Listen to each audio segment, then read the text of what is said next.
السلام علیکم ملګرو. جنید خان ما بیګا لاهور یو ځل بیا د یوې غټې واقعې نه بر شوی دی. سایډ کې دله دا ویډیو ښکاري چې دا یو زنانه ده او دې چې دا کمې کپړې اچولي دي په دې باندې داسې څه لیکلی شوي دي چې دا داسې لږې لږه قرآني آیاتونه. اوس دا د کوم برنډ کپړې دي په سعودي عرب کې او په دې لیکلي څه دي په دې تفصیلا خبره کوو خو هغې نه مخکې که مونږ سوچ وکړو نو مونږ حقوق الله د الله پاک چې کوم حقوق دي موږ نشو پوره کولی خو چې کله داسې قسم واقع راشي نو بیا په مونږ کې غیرت هم ډېر زیات راشي.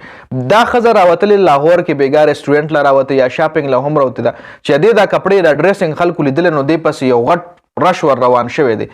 مطلب دی راګیروله دی به قضا راغلی وه د سر خو دې ته پناه ایستلې ده او این دغه وخت کې دغه چې کوم ایس پی سیده شیربانو چې کومه دغه هغه ټایم هغه ځیله رسېدلې ده ایله اطلاع ورغلې ده چې دیزي کې ډېر زیات رش دی خلک راجمع شوي دي او څه حادثه کېدو واله ده. نو شیربانو هغه ځیله ځان رسولی دی ایس پی سیده شیربانو هغې چې دغه جینۍ کتلې ده او په دې باندې دا ډریسنګ یې کتلې ده دې دا کپړې چې کتلې دي اصل کې دا سعودي عرب یو برنډ دی د شالک ریاض دا برنډ دی جی او په دې باندې لیکلی شوي دي حلوا په دې کپړو باندې لیکلی شوي دي حلوا او د حلوا مطلب دی د حلوا معنی د خوبصورتي جی لکه دې کې د قرآن شریف د بې حرمتۍ یا د قرآن شریف د الفاظو څه داسې شته نه خو دې د لیکلی داسې طرز ورکړی ده چې څنګه قرآن شریف آیاتونه وي جي نو دې پسې خلک لګېدلي چې دې خو بې حرمتي کړې ده د قرآن شریف بې حرمتي کړې ده په لاس ورغلې وه نو بیا تاسو سوچ هم نشئ کولی چې دې به څه حال وجي ځکه کله چې یو اواز خور شي چې فلاني کس بې حرمتي وکړه نو بیا چې حقیقت روزي فلاني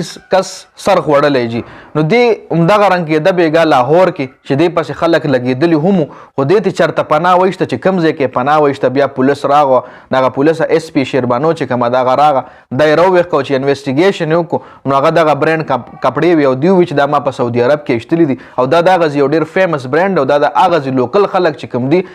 هم یوز کوي. حلوا مطلب د خوبصورتي او دې بیا معافي هم وغوسته په تاڼه کې معافي هم وغوسته که زما په دې ډریسنګ باندې د چا دلزاري شوي زما هرګز دا مطلب نو چې زه د چا دلزاري وکړم او نه دا بې حرمتي ده دا خو د سعودي عرب برنډ دی حلوا پې لیکلی ده حلوا مطلب خوبصورتي ده زما هرګز دا مطلب نو چې زه یا بې حرمتي وکړم خو چې بیا هم په چا باندې بد لګېدلي دي نو نه زه د زړه نه معافي غواړم او توبه هم وباسم چونکې که چېرې دې له د خپل کلیریفیکیشن موقع نه وه میلاو شوي که دې ډېر خلکو له وی چې دا سعودي عرب برانډ ده او دا په دې حلوا لیکلی شوې ده نو داسې خلک په همو چې خبره ذهن ته ورتله نو دې غریبې به سر خوړلی وجي نو داسې ډېر کیسز زمونږ په پاکستان کې به شوي مخکې هم او الله دې نه کړي چې داسې څوک راپاسي او داسې قسم څه ده بې حرمتي وکړي خیر دا خو بې حرمتۍ کې نه راځي دا خو برنډ د سعودي عرب شالک ریاض برنډ دی تاسو یې په انټرنیټ باندې هم سرچ کولی شئ دا یو فیمس برنډ دی او ډېر خلک د دې برنډ چې کوم پراډکټس دي هغه یوز کوي جي نو دا څه اهم معلوماتو تاسو سره مې شریک کولو چې سعودي عرب یو ځل سعودي عرب نه لاهور کې به بیګا یو بله غټه واقعه شوې وه سهار چې تاسو پاسېدئ نو اورېدلي وم چې فلانی ښځه وه هغې د قرآن شریف بې حرمتي وکړه او بیا چې حقیقت راتلو نو هغې به الریډي سر خوړلی و جي نو دا څه اپډیټس په دې ویډیو کې مې تاسو سره شریک کول د ویډیو کتلو زیاته مننه ویډیو ضرور مخکې ملګرو سره شریکه کړئ جنید خان افیشل چینل هم سبسکرایب کړئ پیج هم لایک کړئ تھینک یو سو مچ والسلام.